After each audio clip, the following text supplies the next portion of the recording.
Hello all and welcome to the Daily Pour. What a lineup we have today. Sarah Jane Evans and Jasper Morris will be talking about white Burgundy and, most importantly, which ones are drinking well now.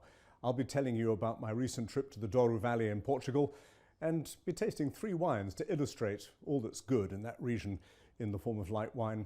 Jane Anson will be investigating climate change and the future of Merlot, and I'll be bringing you your wine of the day. But first, you may have noticed that there are some new artworks around the club and also here in the studio, and I'm joined by Lara Julian, well-known artist and the creator of these paintings. Welcome, Lara. Hello, Demetri. So tell me all about your background in Russia. I was born in Novosibirsk. It's a Siberian region.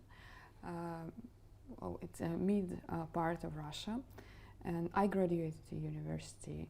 And I worked in a bank, so I had a very versatile background in terms of my career.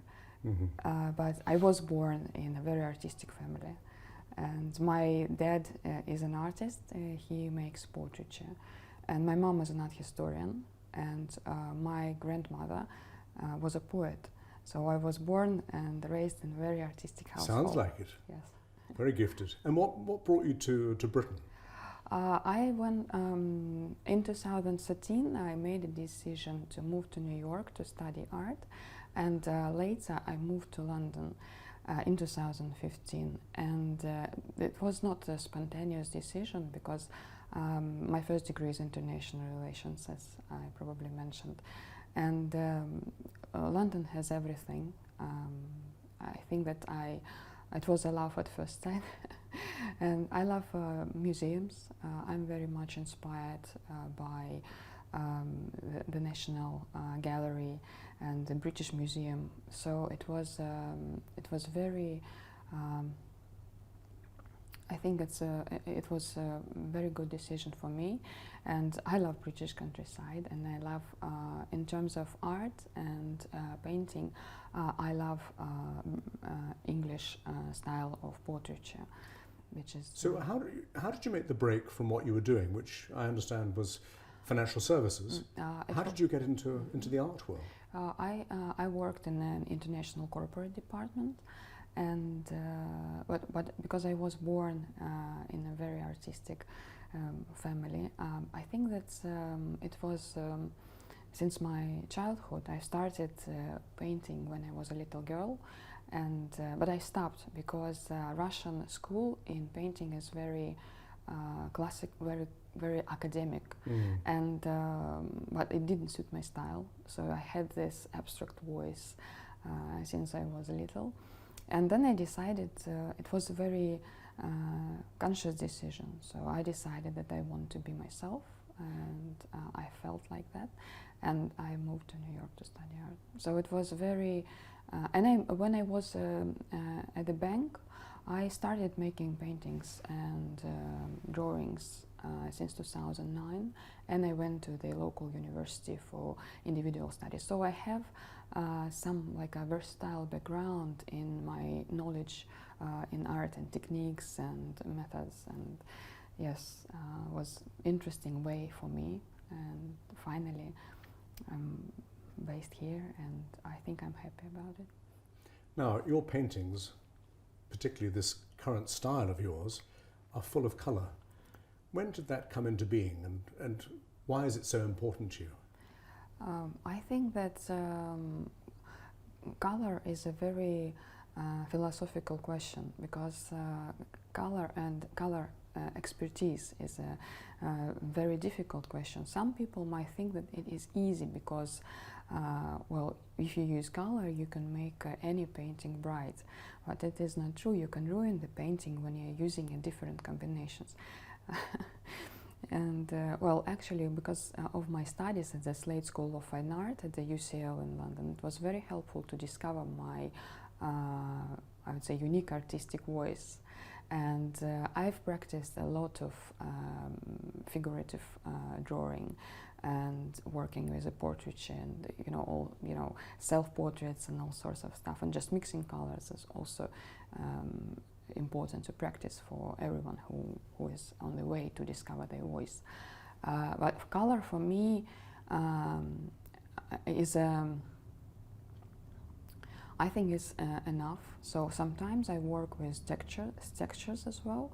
I work with movement, with the rhythm. So it's not only color, it's many different other aspects involved, and as well as the size of the painting, for example, or materials I use. So it's quite a complex approach to a painting in general.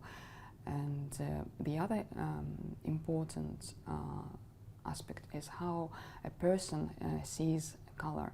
So it's not only me who giving the who is putting my ideas of how color interact, but also about you, because you give colors that you see your own interpretations, your own.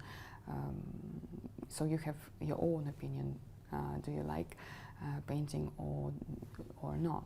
It's important for me to give a person who sees it my art, to give a freedom of exploring my paintings itself. And what do you usually paint in? What is your usual medium? I think that for me, I use different mediums, and I use acrylic. I was very much inspired by acrylic when I studied in New York, because it's a very modern material, it's very fast drying, it's very flexible. But on the other hand, I think that for me as an artist, every material is just a tool. So, and when I had a lot of studies, I can work, I made sculptures, some of my paintings are in oil. So for example, these paintings, they are in oil, and again, it depends on what I want to, which ideas I want to explore. So if you see these paintings, they have a very long brush strokes and they're merging, so the pigments are merging with each other. And these paintings, they are exploring contrast. But other paintings, they maybe have less longer brush strokes and more intense and more textural. So for this type of ideas, I would use acrylic. Okay. But for oil, I would prefer to make them like merge and blend, and it was the idea of the paintings. And I've seen various different iterations of your current style, looking at your website. Do you get an obsession with a particular theme, and then play it out until you've done enough of it and move on to something else? I work in a series, and I think before I make any painting or series of paintings. And I don't think I have obsession, no. I'm an explorer, and I love to explore things. So if I'm interested to explore limited color palette, or primary colors, or secondary, or just monochrome, for me, it depends how far I want to go in my journey. Every painting is very unique, and of course, I think it's absolutely impossible to repeat it.